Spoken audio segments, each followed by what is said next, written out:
से बोलिए हर हर गंगे। भक्तों, आज की इस वीडियो में आप सभी सुनेंगे गंगा दशहरा की व्रत कथा। पौराणिक कथा के अनुसार राजा बलि नामक शासक ने भगवान विष्णु को प्रसन्न करके पृथ्वी लोक पर अपना अधिकार जमा लिया था और स्वयं को भगवान समझने लगा था। अहंकार में चूर होकर राजा बलि ने देवराज इंद्र को युद्ध के लिए ललकारा। भक्तों, स्वर्ग लोक पर खतरा मंडराता हुआ देखकर देवराज इंद्र ने भगवान विष्णु से मदद मांगने के लिए पहुंच गए। तब राजा बलि के उद्धार के लिए भगवान विष्णु ने वामन रूप धारण कर लिया। उसी समय राजा बलि अपने राज्य की सुख समृद्धि के लिए अश्वमेध यज्ञ करवा रहा था, जिसमें उसने विशाल ब्राह्मण भोजन का आयोजन किया और उसे दान दक्षिणा दी। तभी भगवान वामन रूप में राजा बलि के पास पहुंचे। बलि को यह आभास हो गया था कि भगवान विष्णु ही उनके पास आए हैं। राजा बलि ने जब ब्राह्मण से दान मांगने के लिए कहा, तब भगवान वामन ने राजा बलि से 3 कदम जमीन दान रूप में मांगी। यह सुनकर राजा बलि खुशी खुशी तैयार हो गए। तब भगवान विष्णु ने अपना विकराल रूप धारण किया। उनका पैर इतने विशाल हो गए, उन्होंने पूरी पृथ्वी को एक पैर से ही नाप लिया और दूसरे पैर से पूरे आकाश को। इसके बाद वामन भगवान ने पूछा कि वह तीसरा पग कहाँ रखे। तब राजा बलि ने कहा, मेरे पास देने के लिए और कुछ नहीं है, और अपना शीश झुकाकर कहा, वह अपना तीसरा पग उसके शरीर पर रख दे। तब भगवान वामन ने ऐसा ही किया और ऐसे राजा बलि पाताल लोक में समा गया। भक्तों, एक पौराणिक कथा के अनुसार जब भगवान विष्णु ने अपना दूसरा पैर आकाश की ओर उठाया था, तब ब्रह्मा जी ने उनके पैर धोए थे और उस जल को कमंडल में भर लिया था। जल के तेज से ब्रह्मा जी के कमंडल में माँ गंगा का जन्म हुआ था। कुछ समय बाद ब्रह्मा जी ने उन्हें पर्वतराज हिमालय को पुत्री के रूप में सौंप दिया था। भक्तों, एक कथा और भी प्रचलित है कि जब भगवान वामन ने अपना एक पैर आकाश की ओर उठाया था, तब उनकी चोट से आकाश में छेद हो गया था। इसी से 3 धाराएं फूट पड़ी थी। एक धारा पृथ्वी पर गिरी, दूसरी स्वर्ग में और तीसरी पाताल लोक में चली गई। इसलिए माँ गंगा को त्रिपथ गंगा के नाम से भी जाना जाता है। भक्तों, अब आइए सुनिए गंगा नदी के धरती पर आगमन की कथा। प्राचीन काल में सगर नामक प्रतापी राजा हुआ करता था, जिसने अपने साम्राज्य के विस्तार के लिए अश्वमेध यज्ञ आयोजन किया और यज्ञ के दौरान घोड़ा छोड़ दिया। जब इस यज्ञ का पता देवराज इंद्र को चला तो वह चिंता में आ गए। उन्हें यह चिंता थी, अगर अश्वमेध का घोड़ा स्वर्ग से गुजर जाता है तो राजा सगर स्वर्ग लोक पर भी अपना साम्राज्य स्थापित कर लेंगे। पौराणिक काल में अश्वमेध यज्ञ के दौरान छोड़ा गया घोड़ा जिस राज्य से गुजरा था, वह राज्य उस राजा का हो जाता था।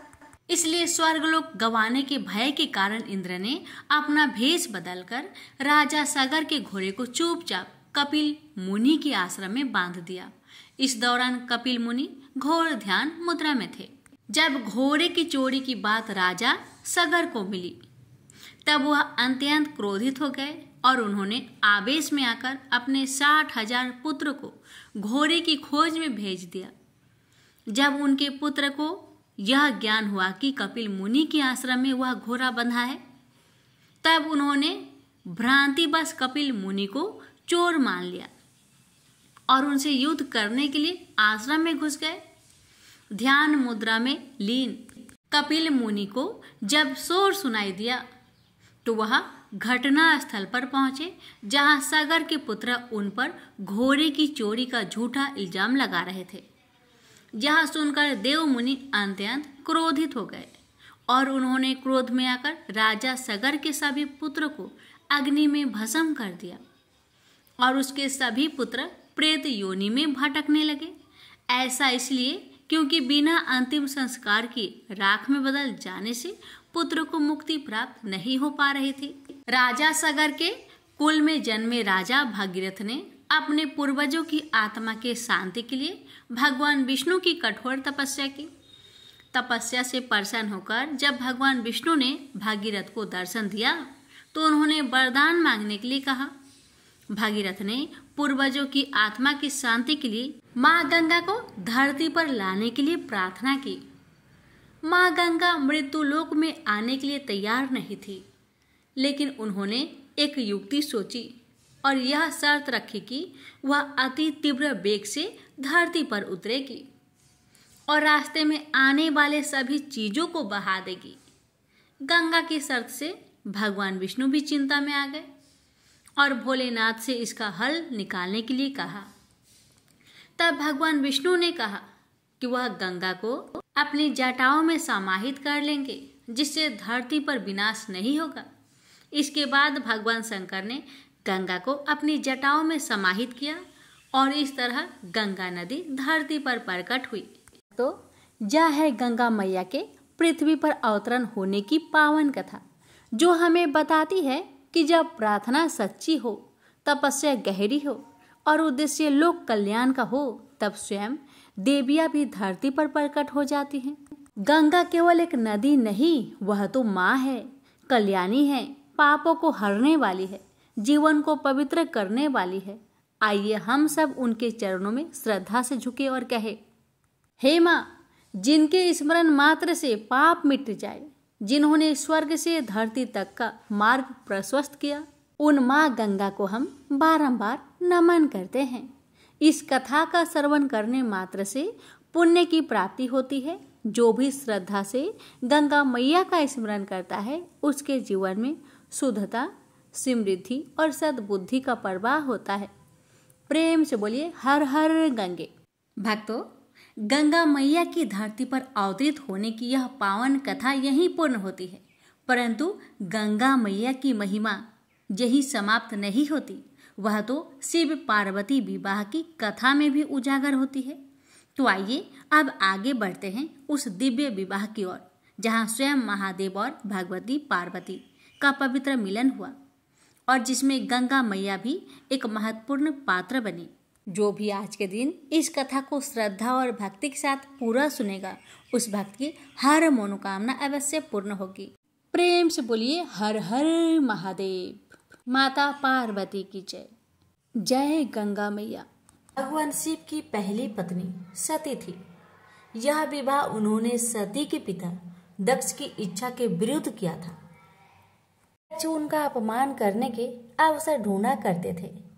पिता के ऐसे व्यवहार से लज्जित होकर सती ने अपना शरीर त्याग दिया। उनकी मृत्यु के बाद शिव हिमालय पर जाकर फिर से तपस्या में लीन हो गए। जिस उपवन में भगवान शिव ध्यान करते थे, उसके निकट ही पर्वतराज हिमवान रहता था। उसने स्वर्ग की अप्सरा मेनका से विवाह किया था। कुछ वर्ष बाद मेनका ने एक पुत्री को जन्म दिया। उसका नाम रखा पार्वती। वास्तव में सती ने ही फिर से पार्वती के रूप में जन्म लिया था। वर्ष पर वर्ष बीते और पार्वती ने युवावस्था में प्रवेश किया। एक दिन मेनका ने अपने पति से कहा, स्वामी, पार्वती अब विवाह योग हो गई है। अब हमें पार्वती के लिए योग वर खोजना चाहिए। हिमवान बोला, मैं जानता हूँ, परंतु कोई योग वर ध्यान में नहीं आता। मैं अपनी पुत्री का हाथ उसी के हाथ में दूंगा जो सब प्रकार से योग होगा। एक दिन नारद मुनि हिमवान के घर आए। जब उन्होंने पार्वती को देखा तो हिमवान से बोले, हिम, तुम्हारी पुत्री के भाग्य में तो भगवान शिव से विवाह करने का योग है। नारद मुनि की बात सुनकर हिमवान सोचने लगा, शिव के पास मैं कैसे जाऊं? उन्होंने अगर अस्वीकार कर दिया तो? सती की मृत्यु के बाद उन्होंने किसी स्त्री का मुख तक नहीं देखा, परंतु मुझे वर खोजने की आवश्यकता नहीं। नारद मुनि की भविष्यवाणी असत्य नहीं होगी। मैं धीरज पूर्वक प्रतीक्षा करूंगा। परंतु एक दिन हिमवान का धीरज टूट गया। उसे एक विचार सूझा। वह मेनका से बोला, मैं पार्वती को शिव की सेवा करने भेजता हूँ। वो उसके रूप और गुण के प्रति आकर्षित जरूर होंगे। मेनका बोली, विचार तो बहुत उत्तम है। हिमवान ने पार्वती को अपने पास बुलवाया और कहा, बेटी, भगवान शिव उस उपवन में तपस्या कर रहे हैं। तुम अपनी सहेलियों के साथ जाकर उनकी सेवा किया करो। पार्वती बोली, अवश्य पिताजी, हमने अनेक बार उन्हें देखा है। पार्वती और उनकी 2 सहेलियों को लेकर हिमवान शिव के पास गए और उनसे निवेदन किया, हे भगवान, आपके पास पूजा अर्चना की तैयारी करने वाला कोई नहीं है। मेरी पुत्री यह सेवा कर सकती है। हिमवान की बात सुनकर शिव सोचने लगे, कन्याएं भले ही सेवा करे, जो व्यक्ति संसार से वैराग्य ले चुका है उसे इनसे कोई व्याघात नहीं पहुंचेगा। यह सोचकर वे हिमवान से बोले, तुम्हारे इस प्रस्ताव के लिए मैं तुम्हारा आभारी हूँ। कन्याएं मेरी इच्छा अनुसार सेवा कर सकती है। शिव का प्रस्ताव सुनकर हिमवान बहुत प्रसन्न हुआ और कन्याओं को वहां छोड़कर चला आया। पार्वती शिव की सेवा करने लगी। वह उपासना के लिए कुछ तृण चुनती थी और गर्मी बढ़ने पर शिव पर पंखा झलती थी। इस प्रकार पार्वती हृदय से शिव से प्रेम करने लगी। इस बीच आपत्तिग्रस्त देवता इंद्र के साथ ब्रह्मा जी के पास आकर बोले, भगवान, असुर तारक के अत्याचारों से हमारी रक्षा करे। उसने स्वर्ग पर अधिकार कर लिया है और लोगों में हाहाकार मचा हुआ है। उसे प्रसन्न करने के लिए हमने उसे उपहार भी भेजे, परंतु हम जितना ही उसे प्रसन्न करने का प्रयत्न करते हैं उतनी ही उसकी कुधृष्टता बढ़ती जाती है। हमारी आपसे प्रार्थना है कि हमें कोई ऐसा नेता प्रदान कीजिए जो हमें उसके अत्याचारों से त्राण दिलाए। ब्रह्मा जी असहाय होकर बोले, प्रिय पुत्रों, मैं चाहते हुए भी तुम्हारी सहायता नहीं कर सकता। तारक को मैंने एक बार वरदान दिया था, उसी से वह इतना बलवान हो गया है। मैं भी उसका नाश नहीं कर सकता, परंतु एक उपाय है। शिव का पार्वती से विवाह विधि का विधान है। तुम जाओ और शिव पार्वती की सुंदरता का भान कराओ।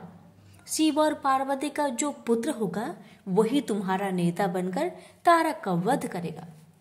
ब्रह्मा जी की बात सुनकर देवराज इंद्र सीधे प्रेम के देवता काम के पास पहुंचे और बोले, कामदेव, मैं तुम्हारे पास एक आवश्यक काम से आया हूं। तुम शिव पर अपना जादू चलाओ ताकि वे पार्वती से विवाह कर ले। इंद्र की आज्ञा पाकर कामदेव अपनी पत्नी रति के साथ शिव के कुंज में पहुंचे। वहां शिव को देखा तो उनका साहस छूट गया। उसी समय पार्वती वहां से निकली तो कामदेव का फिर से साहस बंधा। पार्वती ने नतमस्तक होकर कुछ पुष्प शिव के सम्मुख रखे। यह देख शिव बोले, तुम्हें ऐसा पति मिले जो बस केवल तुमसे ही प्रेम करने वाला हो। शिव की बात सुनकर पार्वती सोचने लगी, शिव का वचन कभी मिथ्या नहीं होगा। मैं कितनी भाग्यशाली हूँ। यह सोचकर पार्वती शिव के गले में माला पहनाने ही वाली थी, तभी कामदेव का बाण निशाने पर लगा। शिव ने पूरी शक्ति से अपनी भावनाओं को बस में किया और इधर उधर देखने लगे। उन्होंने कहा, मेरे मन की शांति भंग करने का साहस किसने किया? तभी उनकी दृष्टि कामदेव पर पड़ी। उस दृष्टि मात्र से कामदेव जलकर राख हो गए। यह देख रति मूर्छित हो गई। शिव पार्वती की ओर आंख उठाए बिना ही कुंज में चले गए। यह देख पार्वती शोक और लज्जा से विहल हो उठी और उदास मन से अपने घर लौट गई। उधर जब रति की मूर्छा टूटी तो उसने सोचा, जब मेरे पति ही नहीं रहे तो मैं जीकर क्या करूंगी? अच्छा यही है कि मैं भी मरकर उनके पास पहुंचूं। वह यह सोच ही रही थी कि तभी आकाशवाणी हुई, जीवन मत त्याग।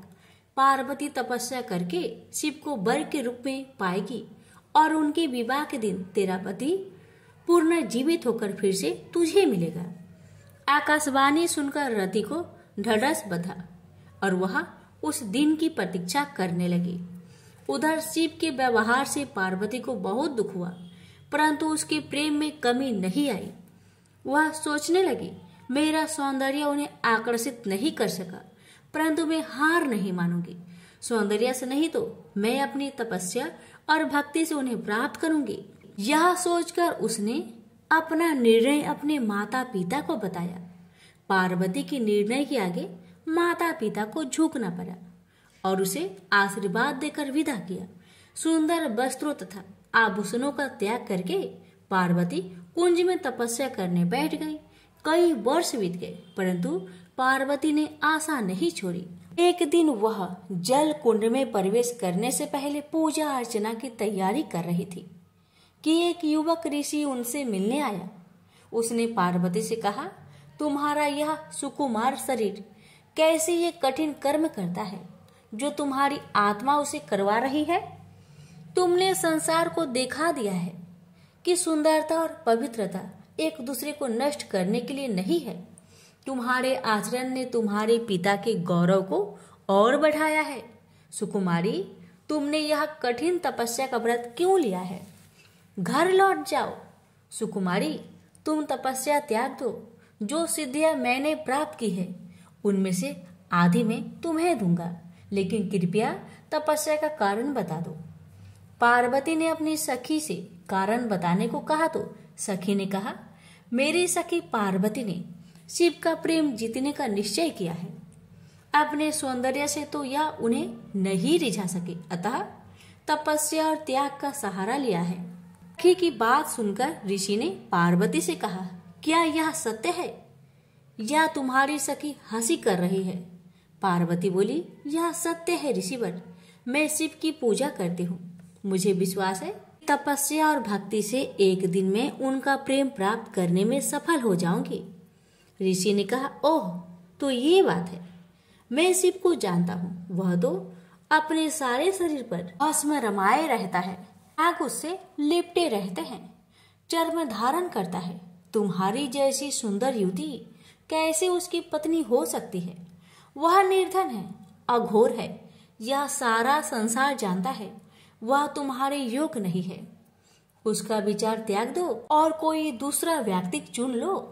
ऋषि की बातें सुनकर पार्वती क्रोधित होकर बोली, चुप रहो। महान आत्मा को महान आत्मा ही पहचान सकती है। नीच प्राणी उच्च विचारों को समझ नहीं सकता। तुम्हारा वचन तुम्हारी दुर्भावनाओं का सूचक है। शिव दिखावे से नहीं प्रभावित होते हैं, न किसी को प्रभावित करते हैं। वे अघोर है, निर्धन है, चर्म धारण करते हैं, उनके शरीर से सर्प लिपटे रहते हैं। तो क्या हुआ? वो मेरे मनोनीत देवता है। उनमें चाहे दुर्बलताएं अधिक हो और गुण कम, फिर भी मैं उन्हें चाहती हूँ। पार्वती की सहेलियां यह सुनकर चकित रह गई। पार्वती उनसे बोली, प्रिय सखी, इनसे कहो कि चले जाए, क्योंकि इन्होंने अपने हृदय को ऐसे विचारों से कुलुषित कर रखा है। बुरी बात कहना पाप है, तुरंत उसे सुनना भी और भी बड़ा पाप है। चलो हम चले। क्रोध से भरकर पार्वती जैसे ही चलने को हुई, ऋषि ने जल्दी से आगे बढ़कर उसका मार्ग रोक लिया। देखकर पार्वती आश्चर्य हो गई। वह ऋषि और कोई नहीं, स्वयं भगवान शिव थे। वे पार्वती से बोले, सुकुमारी, तुम्हारी तपस्या और भक्ति ने मुझे जीत लिया है। मैं तुम्हारे सामने विनीत हूँ, तुम्हारा दास हूँ। किंतु कर्तव्य परायणा पार्वती शिव को छोड़ अपनी सखी के पास जाकर बोली, सखी, इनसे कहो कि मेरे पिताजी से विवाह का प्रस्ताव करना होगा। सखी की यह कह देने पर पार्वती शिव के पास आई। शिव बोले, मैं इसमें तनिक भी देर नहीं करूंगा प्रिय। यह अवशासन पाकर पार्वती अपनी सहेलियों के साथ घर लौट आई। शिव ने सप्त ऋषियों को बुलवाकर उनसे कहा, ब्रह्मा ने देवताओं को वचन दिया है, मेरा ही पुत्र तारक का वध करेगा। इस वचन को पूरा करने के लिए मुझे पार्वती से विवाह करना है। जाकर हिमवान से विवाह का प्रस्ताव करो। प्रस्ताव सुनकर हिमवान अत्यंत प्रसन्न हुआ और उसने विधि पूर्वक शिव पार्वती की विवाह कर दिया। विवाह संस्कार के बाद देवता शिव के पास आकर बोले, भगवान, हमारा आपसे आग्रह है कि रति को फिर से उसका पति मिलना चाहिए। अपनी प्रिय वधू का ध्यान करके प्रेम के देवता कामदेव तथा उनकी शोकाकुल पत्नी पर कृपा कीजिए। अवश्य, अब तो मैं भी उसी कामदेव का दास हूँ। कई वर्ष बीत गए। शिव अपनी पत्नी के प्रेम में डूबे हुए थे। तब इंद्र ने अग्नि को शिव के पास भेजा। अग्निदेव शिव के पास गए और उनसे विनती की, भगवान, मैं आपको देवताओं की आवश्यकता का स्मरण कराने आया हूँ। शिव ने अग्निदेव के हाथ में एक बीज रखा और बोले, इस बीज को पकने पर एक बालक का जन्म होगा, वही तुम्हारा सेनापति होगा। अग्निदेव बीज लेकर वहां से चले गए, परंतु वह बीज इतना गर्म था, उसे पकड़े रहना बहुत कठिन था। इंद्र के पास पहुंचते पहुंचते अग्निदेव का शरीर पीड़ा से पीला पड़ गया। वह इंद्र से बोले, बीज मेरे पास है, परंतु उसे संभालना असंभव है। अग्निदेव की दशा देखकर इंद्र दुखी होकर बोले, तुम इसे गंगा के पास ले जाओ, वह तुम्हें ठंडक पहुंचाएगी और इसे संभालेगी। अग्निदेव गंगा के पास गए। जब उन्होंने बीज को लेकर उसमें डुबकी लगाई तो उसमें उफान आने लगा और वह उबलने लगी। तब बीज किनारे पर जा गिरा। उसी समय स्वर्ग की 6 अप्सराएं गंगा में स्नान करने आई। उन्होंने बीज को उठाकर सर घास में रख दिया। बीज तब तक पक चुका था और उसमें से कार्तिकेय प्रकट हुए। आश्चर्यचकित अप्सराएं बोली, इसे हम अपने साथ ले जाएंगे, पहले पहले हमने ही देखा है। फिर गंगा स्त्री का रूप धारण कर बाहर आई और अग्निदेव भी वहां आए। गंगा बोली, इसे मैं ले जाऊंगी, मैंने इसे जन्म दिया है। अग्निदेव बोले, नहीं, यह हमें प्रदान किया गया है। उसी समय शिव तथा पार्वती वहां आए। शिव ने विवाह का निर्णय करते हुए कहा, जो बालक देवताओं का नेतृत्व करने वाला है उसका पालन पोषण पार्वती ही कर सकती है। पार्वती ने प्रेम से बालक को उठाकर छाती से लगा लिया। फिर वे कैलाश पर्वत पर लौट आई। समय बीतने के साथ कार्तिकेय बड़ा हुआ। उसके नेतृत्व में देवताओं और तारक के बीच भीषण युद्ध हुआ। कार्तिकेय ने उसे मार डाला। स्वर्ग का सिंहासन फिर से इंद्र को मिला और स्वर्ग में फिर से सुख शांति का साम्राज्य प्रस्थापित हुआ। प्रेम से बोलिए, हर हर महादेव। माता पार्वती की जय। विष्णु भगवान की 3 पत्नियां थी, लक्ष्मी, सरस्वती और गंगा। तीनों बड़ी गुणवती और सौम्य हृदय थी, पर तीनों की अलग अलग प्रकृति थी। तीनों भगवान विष्णु के प्रति मन में अनन्य प्रेम रखती थी। स्वयं विष्णु भगवान भी तीनों को अनन्य प्रेम करते थे। भगवान विष्णु ने अपनी तीनों पत्नियों को समान अधिकार प्रदान कर रखा था। तीनों बड़ी स्वतंत्रता के साथ अपने अपने अधिकारों का उपभोग कर रही थी, पर प्रकृति की भिन्नता के कारण सरस्वती के मन में संदेह पैदा हो उठा कि विष्णु मेरी अपेक्षा गंगा को अधिक प्रेम करते हैं। जब संदेह उत्पन्न हो गया तो ईर्ष्या भी पैदा हो उठी। सरस्वती गंगा से जलने लगी। बात बात में उन्हें खरी खोटी सुनाने लगी। गंगा कुछ बोलती नहीं थी, वे चुपचाप सुन लिया करती थी। लक्ष्मी को सरस्वती का व्यवहार अच्छा नहीं लगा। उन्होंने अवसर पाकर सरस्वती से कहा, बहन सरस्वती, तुम जब देखो गंगा को खरी खोटी सुनाती रहती हो। तुम यह अच्छा नहीं कर रही। मेरी बात मानो, गंगा को जली कटी सुनानी बंद कर दो। लक्ष्मी की नेक सलाह सरस्वती को अच्छी नहीं लगी। उनके हृदय में तो ईर्ष्या की आग जल रही थी। उन्होंने सोचा कि लक्ष्मी गंगा का पक्ष ले रही है, अतः उनके हृदय की आग और भी अधिक भड़क उठी। वे क्रोध भरे स्वरों में बोली, लक्ष्मी, तुम गंगा का पक्ष लेकर मेरा अपमान कर रही हो। मैं इसे सहन नहीं कर सकती। मैं तुम्हें श्राप देती हूँ, तुम नदी बनकर धरती पर प्रवाहित हो। लक्ष्मी बड़ी शांत प्रकृति की थी। वे सरस्वती के श्राप को सुनकर भी शीतल बनी रही। उन्होंने न तो श्राप की प्रतिवाद किया और न उनके प्रति मुख से कठोर शब्द ही निकाले। ऐसा लगा जैसे उनके लिए कुछ हुआ ही ना हो। पर गंगा को सरस्वती का श्राप अच्छा नहीं लगा। वे सरस्वती के श्राप सुनकर उत्तेजित हो उठी और क्रोध भरे स्वर में बोली, सरस्वती, तुमने लक्ष्मी को श्राप देकर बड़ा अनुचित कार्य किया है।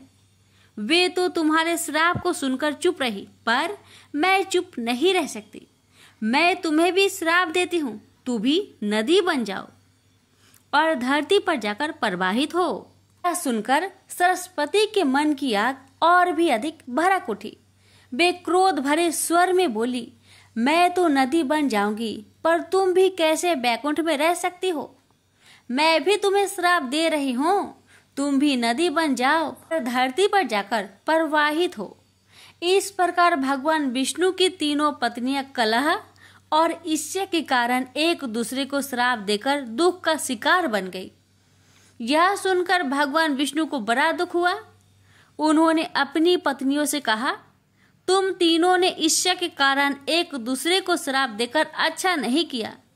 तुम तीनों ने स्वयं अपने लिए दुख को निमंत्रित किया है, अपने ही हाथों से अपने घर को जलाया है।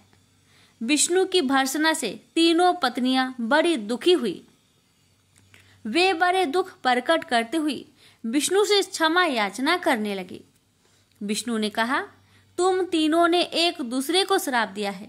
श्राप के अनुसार तुम तीनों को नदी बनना ही पड़ेगा, नदी बनकर धरती पर जाना ही पड़ेगा। यह सुनकर लक्ष्मी का मन दुख से भर गया। उन्हें विष्णु का वियोग एक क्षण को भी सहा नहीं जा रहा था। वे अपने प्राणों को आंसुओं के रूप में बहाती हुई बोली, प्रभु, मुझ पर दया कीजिए, मैं एक क्षण भी आपके बिना नहीं रह सकती। कोई ऐसा उपाय बतलाइए जिससे मुझे आपसे अलग ना होना पड़े, धरती पर ना जाना पड़े। विष्णु ने कहा, लक्ष्मी, तुम्हें धरती पर जाना ही पड़ेगा, किंतु तुम्हारे हृदय में कपट और ईर्ष्या का भाव नहीं है, अतः तुम मुझे बहुत प्रिय हो, तुम्हें मुझसे अलग नहीं होना पड़ेगा। तुम अर्ध शक्ति से मेरे पास रहो और अर्ध शक्ति के रूप में पद्मावती नदी के रूप में धरती पर जाकर बहो। धरती पर शंखचूड़ नामक एक राक्षस उत्पन्न होगा, वह मेरा ही अंश होगा। तुम तुलसी के रूप में उसकी पत्नी बनोगी। तुम तुलसी के रूप में सदा विष्णु प्रिया बनी रहेगी और जन जन से आदर पाओगी। गंगा को भी भगवान विष्णु से अलग होने का बड़ा दुख था, अतः उन्होंने भी अश्रु नयन निवेदन किया, प्रभु, ऐसा कोई उपाय बतलाइए जिससे मैं आपसे अलग ना हो। भगवान विष्णु ने कहा, गंगे, श्राप बस तुम्हें भी धरती पर जाना ही पड़ेगा। राजा भगीरथ अपने पूर्वजों के उद्धार के लिए तप कर रहे हैं। तुम्हें धरती पर गंगा के रूप में प्रवाहित होना पड़ेगा और भगीरथ के पूर्वजों का उद्धार करना होगा। तुम भगीरथ के पूर्वजों का उद्धार करके समुद्र में मिल जाओ। समुद्र मेरा ही रूप है, अतः तुम सदा मुझ में ही रहोगी।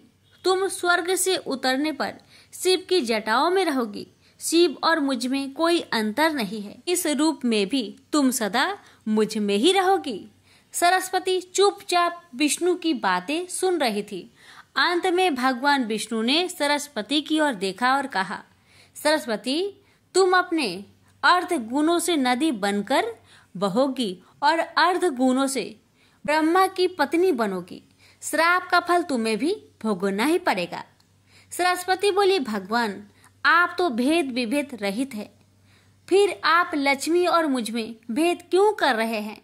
आपने लक्ष्मी को तो अपने पास ही रहने की अनुमति प्रदान की, पर मुझे आप सदा के लिए अलग कर रहे हैं। विष्णु बोले, सरस्वती, किसी को भी न तो मैं अलग करता हूँ और न अपने पास रखता हूँ। मेरी किसी में न तो आसक्ति है और न किसी से भी विरक्ति है। सबको अपने अपने गुणों और कर्मों के अनुसार ही मेरा सहचर्य प्राप्त होता है।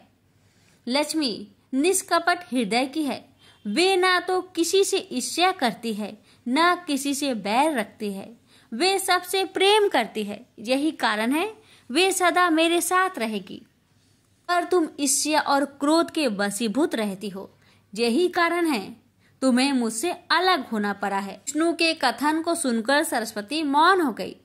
उन्हें ऐसा लगा जैसे विष्णु के कथन का प्रत्येक अक्षर उनके सामने मूर्तिमान बनकर खड़ा हो गया हो। सरस्वती का हृदय पश्चाताप की वेदना से जलने लगा, पर अब क्या हो सकता था। अब तो तीर उनके हाथों से छूट चुका था। जो मनुष्य क्रोध और ईर्ष्या के वशीभूत होकर अपने हाथों से ही अपने घरों में आग लगा लेते हैं, उन्हें सरस्वती की भांति ही पश्चाताप की वेदना में जलना पड़ता है। प्रेम से बोलिए विष्णु भगवान की जय। भक्तों, ये थी गंगा मैया से जुड़ी संपूर्ण कथाएं। अब आइए सुनते हैं बृहस्पतिवार बृहस्पति देव की व्रत कथा। भक्तों, इस कथा को श्रद्धापूर्वक सुनने से आप सभी भक्तों को गंगा मैया के साथ साथ विष्णु भगवान की भी कृपा प्राप्त होगी। प्रेम से बोलिए ओम नमो भगवते वासुदेवाय। प्राचीन समय की बात है। एक नगर में एक बड़ा व्यापारी रहता था। वह जहाजों में माल लदवाकर दूसरे देशों में भेजा करता था। वह जिस प्रकार अधिक धन कमाता था, उसी प्रकार जी खोलकर दान भी करता था, परंतु उसकी पत्नी अत्यंत कंजूस थी। वह किसी को एक दमड़ी भी दान नहीं देती थी। एक बार सेठ जब दूसरे देश व्यापार करने गया तो पीछे से बृहस्पति भगवान साधु का वेश धारण करके व्यापारी की पत्नी के समक्ष उपस्थित हुए और भिक्षा मांगने लगे। अब व्यापारी की पत्नी ने साधु महाराज से कहा, हे साधु महाराज, मैं इस दान और पुण्य से तंग आ गई हूँ। आप कोई ऐसा उपाय बताए जिससे मेरा सारा धन नष्ट हो जाए और मैं आराम से रह सकूं। मैं यह धन लूटता हुआ नहीं देख सकती।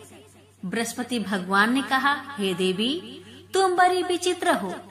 संतान और धन से कोई दुखी होता है भला? अगर अधिक धन है तो इसे शुभ कार्यों में लगाओ, कुंवारी कन्याओं का विवाह करवाओ, विद्यालय और बाग बगीचों का निर्माण कराओ। ऐसे पुण्य कार्य करने से तुम्हारा लोक परलोक सार्थक हो सकता है। परंतु साधु की इन बातों से व्यापारी की पत्नी को खुशी नहीं हुई। उसने कहा, मुझे ऐसी धन की आवश्यकता नहीं है जिसे मैं दान में दूं। तब बृहस्पति देव बोले, यदि तुम्हारी ऐसी इच्छा है तो तुम एक उपाय करना। 7 बृहस्पतिवार घर को गोबर से लिपना और अपने केसों को पीली मिट्टी से धोना। केसों को धोते समय स्नान भी करना। व्यापारी से हजामत बनाने को कहना। भोजन में मांस मदिरा खाना। कपड़े अपने घर धोना। ऐसा करने से तुम्हारा सारा धन नष्ट हो जाएगा। इतना कहकर बृहस्पति भगवान अंतर ध्यान हो गए। व्यापारी की पत्नी ने बृहस्पति देव के कहे अनुसार 7 बृहस्पतिवार वैसा ही करने का निश्चय किया। केवल 3 बृहस्पतिवार बीते कि उसके समस्त धन संपत्ति नष्ट हो गई और वह परलोक सिधार गई। जब व्यापारी वापस आया तो उसने देखा कि उसका सब कुछ नष्ट हो चुका है। यह देखकर व्यापारी ने अपनी पुत्री को सत्वाना दी और दूसरे नगर में जाकर बस गया। वहाँ वह जंगल से लकड़ी काट कर लाता और शहर में बेचता था। इस तरह वह अपना जीवन व्यतीत करने लगा। एक दिन उसकी पुत्री ने दही खाने की इच्छा प्रकट की, लेकिन व्यापारी के पास दही खरीदने के पैसे नहीं थे। वह अपनी पुत्री को अवशासन देकर जंगल में लकड़ी काटने चला गया। वह एक वृक्ष के नीचे बैठकर अपनी पूर्व दशा पर विचार करके रोने लगा। उस दिन बृहस्पतिवार का दिन था। तभी वहाँ बृहस्पति देव साधु के रूप में सेठ के पास आए और बोले, हे मनुष्य, तू इस जंगल में किस चिंता में बैठा है? तब व्यापारी बोला, हे महाराज, आप सब कुछ जानते हैं। इतना कहकर व्यापारी अपनी कहानी सुनाकर रो पड़ा। बृहस्पति भगवान बोले, देखो बेटा, तुम्हारी पत्नी ने बृहस्पति देव का अपमान किया था, इसी कारण तुम्हारा यह हाल हुआ है। लेकिन अब तुम किसी प्रकार की चिंता मत करो। तुम गुरुवार के दिन बृहस्पति देव का पाठ करो। 2 पैसे के चने और गुड़ को लेकर जल के लोटे में शक्कर डालकर वह अमृत और प्रसाद अपने परिवार के सदस्यों और कथा सुनने वालों को बांट दो। स्वयं भी प्रसाद और चरणामृत लो। भगवान तुम्हारा अवश्य कल्याण करेंगे। साधु की बात सुनकर व्यापारी बोला, महाराज, मुझे तो इतना भी नहीं बचता कि मैं अपनी पुत्री को दही लाकर दे सकूं। इस पर साधु महाराज जी बोले, तुम लकड़ियां शहर में बेचने जाना, तुम्हें लकड़ियों के दाम पहले से चौगुने मिलेंगे, जिससे तुम्हारे सारे कार्य सिद्ध हो जाएंगे। उसने लकड़ियां काटी और शहर में लकड़ियां बेचने चल पड़ा। उसकी लकड़ियां अच्छे दाम में बिक गई, जिससे उसने अपनी पुत्री के लिए दही लिया और साथ ही साथ गुरुवार की कथा हेतु चना गुड़ लेकर कथा की और प्रसाद बांटकर स्वयं भी खाया। उसी दिन से उसकी सभी कठिनाइयां दूर होने लगी, परंतु अगले बृहस्पतिवार को वह कथा करना भूल गया। अगले दिन वहाँ के राजा ने एक बड़े यज्ञ का आयोजन कर पूरे नगर के लोगों के लिए भोजन का आयोजन किया। राजा की आज्ञा अनुसार पूरा नगर राजा के महल में भोज करने गया, लेकिन व्यापारी व उसकी पुत्री तनिक विलंब से पहुँचे। अतः उन दोनों को राजा ने महल में ले जाकर भोजन कराया। जब वे दोनों लौटकर आए, तब रानी ने देखा कि उनका खूंटी पर टंगा हार गायब है। रानी को व्यापारी और उसकी पुत्री पर संदेह हुआ कि उसका हार उन दोनों ने ही चुराया है। रानी ने सारा कहानी राजा को सुनाया। फिर राजा की आज्ञा से उन दोनों को कारावास की कोठरी में कैद कर दिया गया। कैद में पड़कर दोनों अत्यंत दुखी हुए। वहाँ उन्होंने बृहस्पति देवता को याद किया। बृहस्पति देव ने प्रकट होकर व्यापारी को उसकी भूल का आभास कराया और उन्हें सलाह दी कि गुरुवार के दिन कैद खाने के दरवाजे पर तुम्हें 2 पैसे मिलेंगे। उनसे तुम चने और मुनक्का मंगवाकर विधि पूर्वक बृहस्पति देवता का पूजन करो, तुम्हारे सब दुख दूर हो जाएंगे। बृहस्पतिवार को कैद खाने के द्वार पर उन्हें 2 पैसे मिले। बाहर सड़क पर एक स्त्री जा रही थी। व्यापारी ने उसे बुलाकर गुड़ और चने लाने को कहा। इस पर वह स्त्री बोली, मैं अपनी बहू के लिए गहने ले जा रही हूँ, मेरे पास समय नहीं है। इतना कहकर वह आगे चली गई। थोड़ी देर बाद वहाँ से एक और स्त्री निकली। व्यापारी ने उसे बुलाकर कहा कि हे बहन, मुझे बृहस्पतिवार की कथा करनी है, तुम मुझे 2 पैसे का गुड़ और चना लाकर दो। बृहस्पति देव का नाम सुनकर वह स्त्री बोली, भाई, मैं तुम्हें अभी गुड़ और चना लाकर देती हूँ। मेरा इकलौता पुत्र मर गया है, मैं उसके लिए कफन लेने जा रही थी, लेकिन मैं पहले तुम्हारा काम करूँगी और उसके बाद मैं अपने पुत्र के लिए कफन लाऊंगी। वह स्त्री बाजार से व्यापारी के लिए गुड़ चना ले आई और स्वयं भी बृहस्पति देव की कथा सुनी। कथा समाप्त होने पर वह स्त्री कफन लेकर अपने घर गई। घर पर लोग उसके पुत्र की लाश को राम नाम सत्य है कहते हुए शमशान ले जाने की तैयारी कर रहे थे। स्त्री बोली, मुझे अपने लड़के का मुख देख लेने दो। अपने पुत्र का मुख देखकर उस स्त्री ने उसके मुंह में प्रसाद और चरणामृत डाला। प्रसाद और चरणामृत के प्रभाव से वह पुनः जीवित हो गया। पहली स्त्री जिसने बृहस्पति देव का निरादर किया था, वह जब अपने पुत्र की विवाह हेतु पुत्र वधू के लिए गहने लेकर लौटी और जैसे ही उसका पुत्र घोड़ी पर बैठकर निकला, वैसे ही घोड़ी ने ऐसी उछाल मारी कि वह घोड़ी से गिरकर मर गया। जहाँ देख स्त्री रो रो कर बृहस्पति देव से क्षमा याचना करने लगी। उस स्त्री की याचना से बृहस्पति देव साधु के वेश में वहाँ पहुंचकर कहने लगे, देवी, तुम्हें अधिक विलाप करने की आवश्यकता नहीं है। यह बृहस्पति देव का अनादर करने का कारण हुआ है। तुम वापस जाकर मेरे भक्त से क्षमा मांगकर कथा सुनो, तभी तुम्हारी मनोकामना पूर्ण होगी। जेल में जाकर उस स्त्री ने व्यापारी से माफी मांगी और कथा सुनी। कथा के उपरांत वह प्रसाद और चंद्रामृत लेकर अपने घर वापस आई। घर आकर उसने चंद्रामृत अपने मृत पुत्र के मुख में डाला। चंद्रामृत के प्रभाव से उसका पुत्र भी जीवित हो उठा। उसी रात बृहस्पति देव राजा के सपने में आए और बोले, हे राजन, तूने जिस व्यापारी और उसकी पुत्री को जेल में कैद कर रखा है वह बिल्कुल निर्दोष है। तुम्हारी रानी का हार वहीं खूंटी पर टंगा है। दिन निकला तो राजा रानी ने हार पर खूंटी लटका हुआ देखा।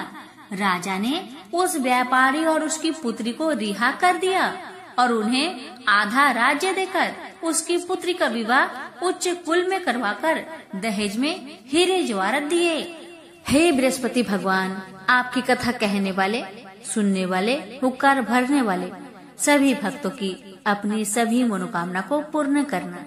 प्रेम से बोलिए बृहस्पति भगवान की जय। भारत वर्ष में एक प्रतापी और दानी राजा राज्य करता था। वह हर रोज गरीबों और ब्राह्मणों की हमेशा सहायता करता था। लेकिन यह बात उस राजा की पत्नी को थोड़ा भी नहीं भाता था कि उसका पति दिन रात दान ही देता रहता है। उसे थोड़ा भी अच्छा नहीं लगता था। रानी ने कभी भी कोई गरीबों को दान नहीं दिया था और न ही भगवान का पूजन किया करती थी। यहाँ तक कि रानी राजा को भी दान देने से मना किया करती थी। एक दिन की बात है, राजा शिकार खेलने जंगल में चले गए और उस समय रानी महल में अकेली थी। उसी समय बृहस्पति देव साधु का भेष धारण करके राजा के महल में भिक्षा लेने गए। साधु महाराज ने रानी से भिक्षा मांगी, लेकिन रानी ने इनकार कर दिया और कहा, हे साधु महाराज, मैं तो इस दान पुण्य से बहुत तंग आ गई हूँ। मेरा पति तो सारा धन लुटाते रहता है। मेरी इच्छा बस यही है कि मेरा सारा धन नष्ट हो जाए। ना रहेगी धन और ना मेरे पति इन धनों को लुटा सकेंगे। ना रहेगी बांस और ना बजेगी बांसुरी। यही मेरी इच्छा है। रानी के बातों को सुनकर साधु महाराज बड़ा आश्चर्य में पड़ गए। उन्होंने कहा, देवी, तुम तो बड़ी विचित्र हो। धन दौलत संतान तो सभी चाहते हैं। पुत्र और लक्ष्मी तो पापी के घर में भी होनी चाहिए। यदि तुम्हारे पास अधिक धन है तो भूखों को भोजन खिलाओ, प्यासे के लिए पियाओ बनवाओ, मुसाफिरों के लिए धर्मशालाएं खुलवाओ। जो निर्धन है अपनी कुंवारी कन्याओं का विवाह नहीं कर सकते, उनकी मदद करो, उनकी सहायता करो। ऐसे और अनेक काम हैं जिनके करने से तुम्हारा यश लोक परलोक में फैलेगा। परंतु रानी पर उपदेश का कोई प्रभाव न पड़ा। वह बोली, महाराज, आप मुझे कुछ न समझाए। मैं ऐसा धन नहीं चाहती जो हर जगह लुटाती फिरूं, बांटती फिरूं। साधु महाराज ने उत्तर दिया। साधु महाराज ने कहा, यदि तुम्हारी ऐसी इच्छा है तो तुम्हारी इच्छा पूरी होगी। तुम ऐसा करना कि बृहस्पतिवार को घर को लीप कर पीली मिट्टी से अपना सिर को धोकर स्नान करना, भट्टी चढ़ाकर कपड़े धोना। ऐसा करने से तुम्हारा सारा धन नष्ट हो जाएगा। इतना कहकर वह साधु महाराज वहाँ से अंतर ध्यान हो गए। साधु महाराज ने जैसा कहा था, रानी ने बिल्कुल वैसा ही किया। केवल 3 बृहस्पतिवार ही बीते थे कि उसकी समस्त धन संपत्ति नष्ट हो गई। भोजन के लिए राजा का परिवार तरसने लगा। इसी तरह से बहुत कष्ट से समय बीतने लगा। तब एक दिन जाकर राजा ने रानी से बोला कि हे रानी, तुम यहीं रहो, मैं कहीं बाहर दूसरे देश में जाता हूँ, क्योंकि यहाँ पर सभी लोग मुझे पहचानते हैं। इसलिए मैं यहाँ पर कोई छोटा मोटा काम नहीं कर सकता। ऐसा कहकर राजा प्रदेश चला गया।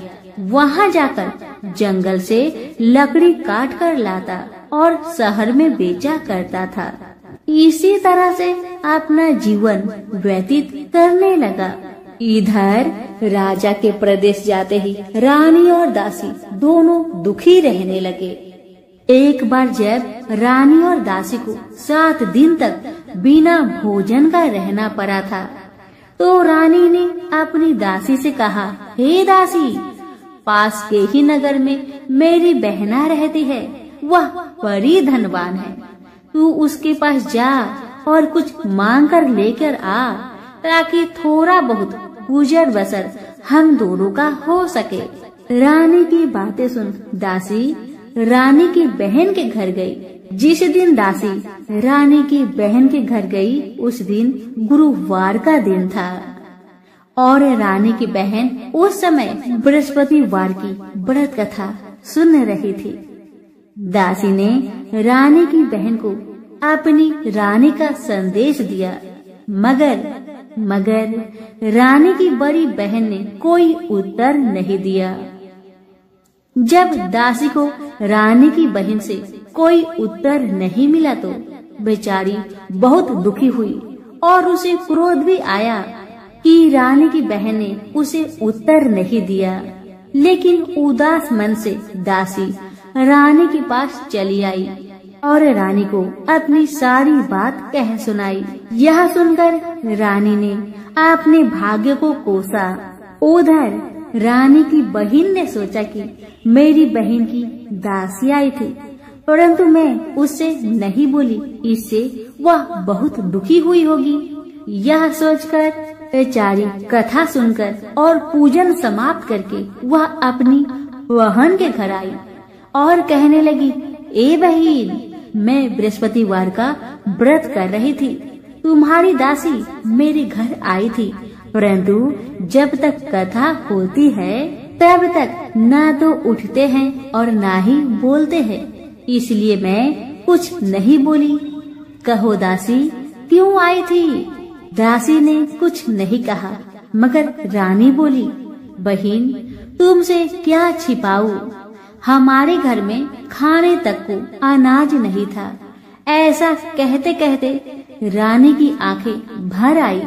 उसने दासी समेत पिछले 7 दिनों से भूखे रहने तक की बात अपनी बहन को विस्तार पूर्वक कह सुनाई। रानी की बात सुनकर रानी की बहन ने कहा, देखो बहन, भगवान बृहस्पति देव सबकी मनोकामना को पूर्ण करते हैं। देखो, शायद तुम्हारे घर में कहीं अनाज रखा हो। पहले तो रानी को इस बात का थोड़ा भी भरोसा नहीं हुआ, पर बहन के आग्रह करने पर उसने अपनी दासी को घर के अंदर भेजा तो सचमुच अनाज से भरा एक घड़ा मिल गया। यह देखकर दासी को बड़ा हैरानी हुई। अब दासी कहने लगी रानी से, हे रानी, जब हमको भोजन नहीं मिलता तब हम क्या करते थे? व्रत ही तो करते थे। इसलिए क्यों ना इनसे व्रत की कथा और विधि पूछ ली जाए, ताकि हम भी व्रत कर सके। दासी की बात मानकर रानी ने अपने बहन से बृहस्पतिवार की व्रत के बारे में पूछा। उसकी बहन ने बताया, बहन, बृहस्पतिवार के व्रत में चने की दाल और मुनक्का से विष्णु भगवान का केले के जड़ में पूजन करे और दीपक जलाए और कथा भी सुने और पीला भोजन ही करना चाहिए। इससे बृहस्पति देव प्रसन्न होते हैं। व्रत का पूजन और विधि बताकर रानी की बहन अपने घर को लौट आई। जब 7 दिन के बाद गुरुवार आया तो रानी और दासी ने गुरुवार का व्रत रखा। घुड़सार में जाकर चना और गुड़ लेकर आई, फिर उससे केले की जड़ में तथा विष्णु भगवान का पूजन किया। पर अब परेशानी यह थी कि पीला भोजन कहाँ से आए। इस बात को लेकर दोनों बहुत दुखी थे, क्योंकि उन्होंने व्रत रखा था इसलिए बृहस्पति देव उनसे प्रसन्न थे। इसलिए वे ही एक साधु महाराज का रूप धारण करके 2 थालों में सुंदर पीला भोजन दासी को दे आए। भोजन पाकर दासी बहुत प्रसन्न हुई और फिर रानी के साथ मिलकर भोजन ग्रहण किया और उसके बाद वे सभी गुरुवार को व्रत और पूजन करने लगी। बृहस्पति भगवान की कृपा से उनके पास फिर से धन संपत्ति आ गई, परंतु रानी फिर से पहले की तरह आलस्य करने लगी। तब दासी बोली, देखो रानी, तुम पहले भी इस प्रकार आलस्य करती थी। तुम्हें धन रखने में कष्ट होता था, इस कारण तुम्हारा सभी धन नष्ट हो गया और अब जब भगवान बृहस्पति की कृपा से धन मिला है तो तुम्हें फिर से आलस्य होता है। रानी को समझाते हुए दासी कहती है कि बड़ी मुसीबतों के बाद हमने यह धन पाया है, अब हमें इसलिए दान पुण्य करना चाहिए, भूखे मनुष्य को भोजन कराना चाहिए और धन को शुभ कार्यों में खर्च करना चाहिए, जिससे तुम्हारे कुल का यश बढ़ेगा, स्वर्ग की प्राप्ति होगी और पितर प्रसन्न होंगे। दासी की बात मानकर रानी अपना धन शुभ कार्य में खर्च करने लगी, जिससे पूरे नगर में रानी का यश फलने लगा। बृहस्पतिवार व्रत कथा के बाद श्रद्धा के साथ आरती की जानी चाहिए। इसके बाद प्रसाद बांटकर उसे ग्रहण करना चाहिए। एक दिन राजा दुखी होकर जंगल में एक पेड़ के नीचे आसन जमाकर बैठ गया। वह अपनी दशा को याद करके व्याकुल होने लगा। बृहस्पतिवार का दिन था। एकाएक उसने देखा कि निर्जन वन में एक साधु महाराज प्रकट हुए। वह साधु वेश में स्वयं बृहस्पति देव थे। लकड़हारे के सामने आकर बोले, हे लकड़हारे, इस सुनसान जंगल में तू चिंता मग्न क्यों बैठा है? इसका क्या कारण है, मुझे बताओ। लकड़हारे ने दोनों हाथ जोड़कर प्रणाम किया और उत्तर दिया, महाराज जी, आप सब कुछ जानते हैं, आप तो अंतर्यामी है, मैं आपसे क्या कहूँ। यह कहकर रोने लगा और साधु को अपनी आत्मकथा सुनाने लगा। महाराज जी ने कहा, तुम्हारी स्त्री ने बृहस्पतिवार के दिन बृहस्पति भगवान का निरादर किया है, जिसके कारण रुष्ट होकर उन्होंने तुम्हारी यह दशा कर दी। अब तुम चिंता को दूर करके मेरे कहने पर चलो तो तुम्हारे सब कष्ट दूर हो जाएंगे और भगवान पहले से भी अधिक संपत्ति देंगे। तुम बृहस्पति के दिन कथा किया करो। 2 पैसे के चने मुनक्का लाकर उनका प्रसाद बनाओ और शुद्ध जल से लोटे में शक्कर मिलाकर अमृत तैयार करो। कथा के पश्चात अपने सारे परिवार और सुनने वाले प्रेमियों में अमृत व प्रसाद बांटकर आप भी ग्रहण करो। ऐसा करने से भगवान तुम्हारी सब मनोकामनाएं पूरी करेंगे। साधु महाराज के ऐसे वचन सुनकर लकड़हारा बोला, हे प्रभु, मुझे लकड़ी बेचकर इतना पैसा नहीं मिलता जिससे मैं भोजन के उपरांत कुछ भी बचा सकूं। मैंने रात्रि में सपने में अपनी स्त्री को व्याकुल देखा है। मेरे पास कुछ भी नहीं जिससे मैं उसकी खबर मंगा सकूं। साधु ने कहा, हे लकड़हारे, तुम किसी बात की चिंता मत करो। बृहस्पति के दिन तुम रोजाना की तरह लकड़ियां लेकर शहर को जाओ। तुमको रोज से दुगुना धन प्राप्त होगा, जिससे तुम भली भांति भोजन कर लोगे तथा बृहस्पति भगवान की पूजा का सामान भी आ जाएगा। इतना कहकर साधु महाराज अंतर ध्यान हो गए। धीरे धीरे समय बीतने लगा, पर फिर वही बृहस्पतिवार का दिन आया। लकड़हारा जंगल से लकड़ी काटकर किसी शहर में बेचने गया। उसे उस दिन से और दिन से अधिक पैसा मिला। राजा ने चना गुड़ आदि लाकर गुरुवार का व्रत किया। उस दिन से उसके सभी कलेश दूर हुए। परंतु जब दोबारा गुरुवार का दिन आया तो बृहस्पतिवार का व्रत करना भूल गया। इस कारण बृहस्पति भगवान नाराज हो गए। उस दिन उस नगर के राजा ने विशाल यज्ञ का आयोजन किया तथा शहर में यह घोषणा करा दी कि कोई भी मनुष्य अपने घर में भोजन न बनाए, न आग जलाए। समस्त जनता मेरे यहाँ भोजन करने आए। इस आज्ञा को जो नहीं मानेगा उसे फांसी की सजा दी जाएगी। इस तरह की घोषणा संपूर्ण नगर में करवा दी गई। राजा की आज्ञा अनुसार शहर के सभी लोग भोजन करने गए, लेकिन लकड़हारा कुछ देर से पहुंचा, इसलिए राजा उसको अपने साथ घर ले गए और ले जाकर भोजन कराया। तो रानी की दृष्टि उस खूंटी पर पड़ी जिस पर उसका हार लटका हुआ था। वह वहां पर दिखाई नहीं दिया। राजा ने निश्चय किया कि मेरा हार इस मनुष्य ने चुरा लिया है। उसी समय सिपाहियों को बुलाकर उसको कारागार में डलवा दिया गया।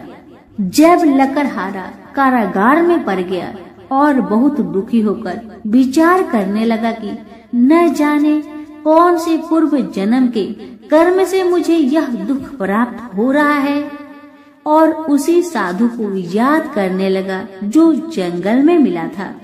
उसी समय तत्काल बृहस्पति देव साधु के रूप में प्रकट हुए और उसकी दशा को देखकर कहने लगे, अरे मूर्ख, तूने बृहस्पति देव की कथा नहीं करी, इस कारण तुझे दुख प्राप्त हुआ है। अब चिंता मत कर, बृहस्पतिवार के दिन कारागार के दरवाजे पर तुझे 4 पैसे पड़े मिलेंगे। उनसे तू बृहस्पति देव की पूजा करना, तेरे सभी कष्ट दूर हो जाएंगे। बृहस्पतिवार के दिन उसे 4 पैसे मिले, जैसे साधु महाराज ने बताया था। तब लकड़हारे ने उन पैसे से बृहस्पति देव की पूजन की और कथा कही। उसी रात्र को बृहस्पति देव ने उस नगर के राजा को सपने में कहा, हे राजा, तुमने जिस आदमी को कारागार में बंद कर दिया है वह निर्दोष है, वह राजा है, उसे छोड़ देना। रानी का हार उसी खूंटी पर लटका है। अगर तू ऐसा नहीं करेगा तो तेरा सारा राज्य को मैं नष्ट कर दूंगा। इस तरह रात्रि के सपनों को देखकर राजा प्रातः काल उठा और खूंटी पर हार देखकर लकड़हारे को बुलाकर क्षमा मांगी तथा लकड़हारे को योग्य सुंदर वस्त्र आभूषण देकर विदा कर दिया। बृहस्पति देव की आज्ञा अनुसार लकड़हारा अपने नगर को चल दिया। राजा जब अपने नगर के निकट पहुंचा तो उसे बड़ा आश्चर्य हुआ। नगर में पहले से अधिक बाग, तालाब, कुएं तथा बहुत सी धर्मशाला, मंदिर बन गई है। राजा ने पूछा, यह किसका बाग और धर्मशाला है? तब नगर के सब लोग कहने लगे, यह सब रानी और बांदी के है।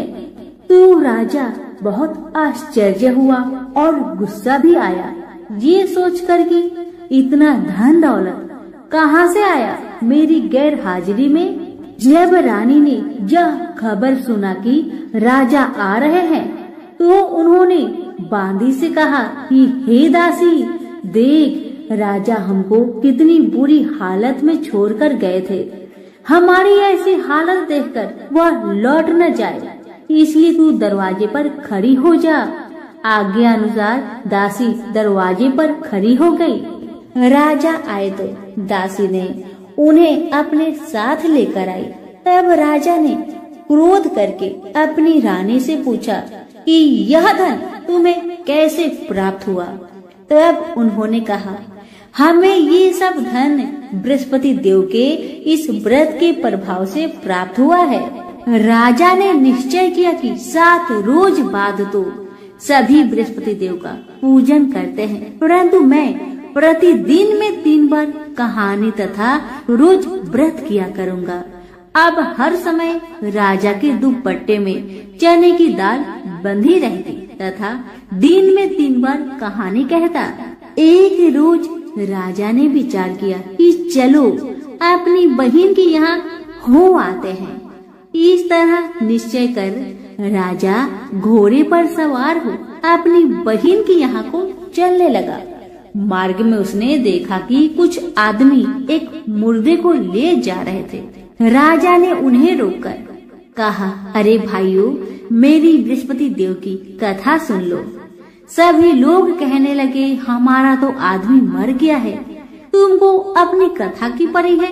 परंतु एक आदमी बोला, अच्छा तुम कहो, मैं तुम्हारी कथा सुनूंगा। राजा ने दाल निकाली और जब कथा आधी हुई थी कि मुर्दा हिलने लगा और जब कथा समाप्त हो गई तो राम राम करके मनुष्य उठकर खड़ा हो गया। आगे मार्ग में उसे एक किसान का खेत में हल चलाता मिला। राजा ने उसे देख और उससे बोला, अरे भाई, तुम मेरी बृहस्पतिवार की कथा सुन लो। किसान बोला, जब तक मैं तेरी कथा सुनूंगा तब तक 4 हड़ैया जोत लूंगा। जा अपनी कथा किसी और को सुनाना। इस तरह राजा आगे चलने लगा। राजा के हटते ही बैल पछाड़ खाकर गिर गए तथा किसान के पेट में बड़ी जोर का दर्द होने लगा। उस समय उस किसान की माँ अपने बेटे के लिए रोटी लेकर आई। उसने यह सब देखा तो अपने पुत्र से सब हाल पूछा, तो बेटे ने सभी हाल माँ को सुना दिया। अब तो बुढ़िया माई दौड़ी दौड़ी उस घोड़ सवार के पास गई और उनसे बोली कि मैं तेरी कथा सुनूंगी, तू अपनी कथा मेरी खेत पर चलकर कहना। राजा ने बूढ़ी माई के खेत पर जाकर कथा कही, जिससे सुनते ही वह बैल उठकर खड़ा हो गया तथा किसान के पेट का दर्द भी ठीक हो गया। राजा अपनी बहन के घर पहुंचा। बहन ने अपनी भाई की खूब खातिरदारी की। दूसरे रोज प्रातःकाल राजा जागा तो वह देखने लगा कि सब लोग भोजन कर रहे हैं। राजा ने अपनी बहन से कहा, ऐसा कोई मनुष्य है जिसने भोजन नहीं किया हो और जो मेरी बृहस्पतिवार की कथा सुन ले। बहन बोली, हे भैया, यह देश ऐसा ही है कि पहले यहाँ लोग भोजन करते हैं, बाद में अन्य काम करते हैं। अगर कोई पड़ोस में हो तो देख आओ। वह ऐसा कहकर देखने चली गई, परंतु उसे कोई ऐसा व्यक्ति नहीं मिला जिसने भोजन ना किया हो। आता वह एक कुम्हार के घर गई, जिसका लड़का बीमार था। उसे मालूम हुआ कि उनके यहाँ 3 रोज से किसी ने भोजन नहीं किया है। रानी ने अपने भाई की कथा सुनने के लिए कुम्हार से कहा। वह तैयार हो गया। राजा ने जाकर बृहस्पतिवार की कथा कही, जिसको सुनकर उसका लड़का ठीक हो गया। अब तो राजा की प्रशंसा होने लगी। एक रोज राजा ने अपनी बहन से कहा कि हे बहन, हम अपने घर को जाएंगे, तुम भी तैयार हो जाओ। राजा की बहन ने अपनी सास से कहा। सासू माँ ने कहा, हाँ चली जाओ, परंतु अपने लड़के को मत ले जाना, क्योंकि तेरा भाई का कोई औलाद नहीं है। बहन ने अपने भैया से कहा, हे भैया, मैं तो चलूंगी पर कोई बालक नहीं जाएगा। राजा बोला, जब कोई बालक नहीं चलेगा तब तुम ही क्या करोगी जाके। बड़े दुखी मन से राजा अपने नगर को लौट आया। राजा ने अपनी रानी से कहा, हम निर्वंशी है, हमारा मुंह देखने का धर्म नहीं है और कुछ भोजन आदि नहीं किया। रानी बोली, हे प्रभु, बृहस्पति देव ने हमें सब कुछ दिया है, वह हमें औलाद अवश्य देंगे, आप भरोसा रखें। उसी रात को बृहस्पति देव ने राजा से सपने में कहा, हे राजा, उठ, तुम सभी सोच को त्याग दे, तेरी रानी गर्भ से है। राजा यह बात सुनकर बड़े प्रसन्न हुए। रानी के गर्भ से 9वें महीने में एक सुंदर पुत्र ने जन्म लिया। तब राजा बोला, हे रानी, स्त्री बिना भोजन के रह सकती है पर बिना कहे नहीं रह सकती। जब मेरी बहन आए तू मुझसे कुछ मत कहना। रानी ने सुनकर हाँ कर दिया।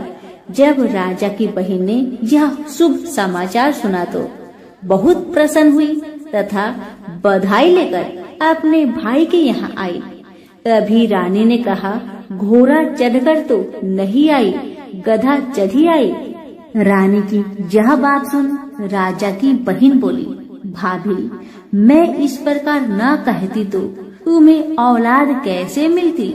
बृहस्पति देव ऐसे ही हैं, जैसी जिसकी मन में कामनाएं हैं सभी को पूर्ण करते हैं। जो सद्भावना पूर्वक बृहस्पतिवार का व्रत करता है एवं कथा पढ़ता है अथवा सुनता है या दूसरों को सुनाता है, बृहस्पति देव उसकी सभी मनोकामना पूर्ण करते हैं। और भगवान बृहस्पति देव सबकी सदैव रक्षा करते हैं। संसार में जो मनुष्य सद्भावना से भगवान का पूजन व्रत सच्चे हृदय से करते हैं तो उसकी सभी मनोकामनाएं पूरी जरूर करते हैं। जैसी सच्ची भावना से रानी और राजा ने उनकी कथा का गुणगान किया तो उनकी सभी इच्छाएं बृहस्पति देव जी ने पूर्ण किया। इसलिए पूर्ण कथा सुनने के बाद प्रसाद लेकर जाना चाहिए। हृदय से उसका मनन करते हुए जयकारा बोलना चाहिए। तो सभी प्रेम से बोलिए, बृहस्पति देव की जय हो, विष्णु भगवान की जय हो।